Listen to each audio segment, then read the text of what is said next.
তোমাৰ লক্ষ্যস্থান ক'ত সেইটো যদি ঠিক কৰিব নোৱাৰা তেন্তে কোন পথে খোজ দিবা কেনেকৈ জানিবা তোমাৰ লক্ষ্যই তোমাৰ পথ নিৰ্ধাৰণ কৰিব।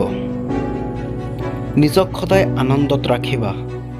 আনন্দময় উৎসাহী আৰু শক্তিমানৰ কাৰণেহে জগতখন দুৰ্বল আৰু নিৰুৎসাহী মানুহৰ বাবে নহয়। আনক সমালোচনা কৰিবলৈ যোৱাৰ আগতে নিজক সমালোচনা কৰা। নিজে শুদ্ধ আৰু পবিত্ৰ হ'ব পাৰিলেহে আনৰ বিষয়ে মতামত দিয়াৰ যোগ্যতা অৰ্জন কৰিব পাৰিবা। এলেহুৱা মানুহৰ শৰীৰ পেলাই থোৱা চাবিৰ নিচিনা। ব্যৱহাৰ নকৰা চাবিত যেনেকৈ মামৰে দৰে কামত নলগোৱা শৰীৰটো সেইদৰে ৰোগ হয়।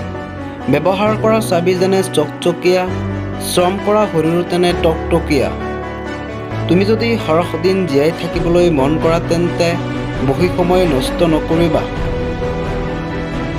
খং নকৰিবা, নিজৰে সৰ্বনাশ হ'ব। অহংকাৰ নকৰিবা, পতন হ'ব। কাকো ঘৃণা নকৰিবা, নিজেও ঘৃণিত হ'বা। ফাঁকি নিদিবা, ফাঁকত পৰিবা। আজিৰ কাম কাইলৈ কৰিম বুলি থৈ নিদিবা, কাৰণ কাইলৈ তোমাৰ কি হয় তুমি নিজে নাজানা।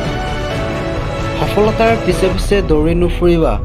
যদি তুমি সঁচাকৈয়ে সফল হ'ব বিচাৰিছা তেন্তে খন্তেক জিৰণি লোৱা আৰু ভাবা তুমি কি কৰি ভাল পোৱা আৰু কিহত বিশ্বাস কৰা।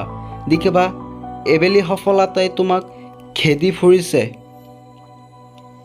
এগৰাকী সফল আৰু এগৰাকী অসফল ব্যক্তিৰ মাজত থকা মূল পাৰ্থক্যটো হ'ল সফল ব্যক্তিগৰাকীয়ে তেওঁ ভুলৰ পৰাই সদায় শিক্ষা লৈ আগবাঢ়ে।